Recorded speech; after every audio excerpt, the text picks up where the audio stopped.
Incroyable mais vrai, le Barça a fait une énorme boulette sur le dossier Gavi. Restez branchés, je vous explique tout ça dans un instant. Bonjour à toutes et à tous et bienvenue dans ce nouveau JT Foot Mercato. Le Barça est sur tous les fronts sur le Mercato en ce moment, mais visiblement il a oublié le principal, s'occuper des joueurs du club et surtout des pépites comme Gavi. Et oui, c'est l'info insolite du jour qui nous vient d'El Chiringuito. La prolongation du jeune joueur espagnol est dans les tuyaux depuis de nombreuses semaines, mais le dossier ne semblait pas vraiment avancer. Et pour cause, selon le média ibérique, la direction du club aurait commis une sacrée erreur qui peut expliquer ce retard dans les négociations. Elle aurait tout simplement oublié d'envoyer une proposition en bonne et due forme au clan Gavi. En gros, après une réunion avec le Barça, cette proposition chiffrée devait être rapidement envoyée aux représentants du joueur, mais après plusieurs jours, toujours rien sur la table, silence radio. Enfin, avant que les Barcelonais se rendent compte de la boulette et envoient vite un mail d'excuses suivi de la proposition de prolongation tant attendue. Bon, c'est une info quand même invraisemblable qui ne donne pas une très belle image du professionnalisme du club. D'ailleurs, pour l'instant, Gavi n'a pas donné suite et il ne serait pas certain d'accepter l'offre telle qu'elle a été proposée. Elle ne serait pas assez satisfaisante économiquement.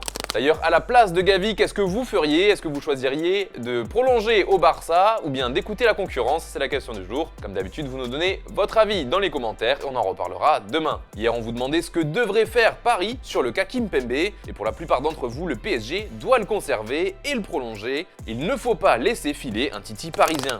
On part en Allemagne maintenant, direction la Bavière où on s'active pour remplacer Robert Lewandowski. Surtout depuis les récentes déclarations du buteur polonais qui a détruit le Bayern, comme Stéphane vous l'expliquait dans la revue de presse ce matin. Après ça, on voit mal comment il pourrait rester, mais rassurez-vous, les Munichois ont déjà travaillé sur plusieurs pistes pour le remplacer. Justement, il y a du nouveau sur le dossier Mané, car il reste un an de contrat au Sénégalais et Liverpool ne compte pas le brader. Les Anglais ont fixé son prix à 50 millions d'euros, bien loin des 25 millions d'euros et 5 de bonus proposés par les Allemands. D'ailleurs, d'après le Daily Mail, une deuxième proposition est arrivée. Celle-ci devrait atteindre les 35 millions d'euros, mais sans bonus cette fois. Reste à savoir ce que les Reds feront avec ça. Sadio Mané est capable de jouer en pointe, on l'a vu à plusieurs reprises cette saison, mais son profil est nettement différent de celui de Lewandowski. C'est pourquoi le Bayern cherche aussi un vrai numéro 9. Plusieurs noms ont déjà été évoqués comme Romelu Lukaku, Darwin Núñez ou encore Sébastien Haller de l'Ajax. Mais un nouveau joueur est apparu dans cette liste, c'est Victor Osimhen. Le club allemand serait venu au renseignement pour le buteur du Napoli, mais attention, ce dossier sera cher avec une forte concurrence. On parle de 100 millions d'euros demandés par le club napolitain, alors que Newcastle, Manchester United et Arsenal seraient également séduits. Et pour finir, Serge Gnabry n'a toujours pas trouvé d'accord avec le Bayern pour prolonger. Or, l'international allemand est pisté par le Real Madrid qui pourrait passer à l'action après le refus de Mbappé. Aujourd'hui, Gnabry a fait un petit clin d'œil à la Maison Blanche dans la presse lorsqu'on lui a demandé ce qu'il visiterait en premier dans la capitale espagnole. Il a répondu direct, Santiago Bernabéu.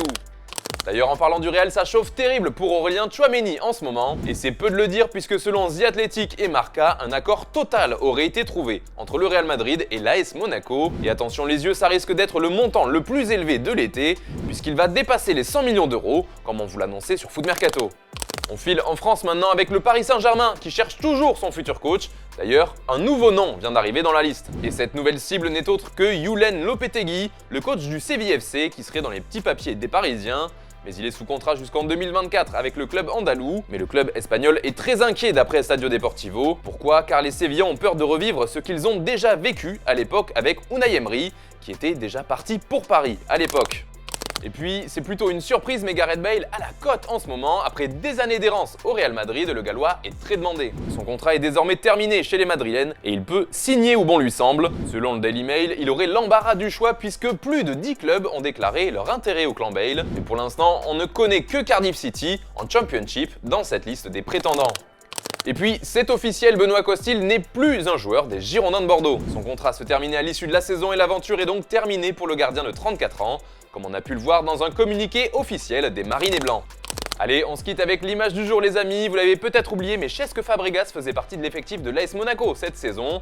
Il ne va pas prolonger, mais il a trouvé mieux que la retraite, la reconversion professionnelle, même si on va pas se mentir, ça fait peut-être un peu court pour jouer au basket au haut niveau. Allez, bonne soirée les amis.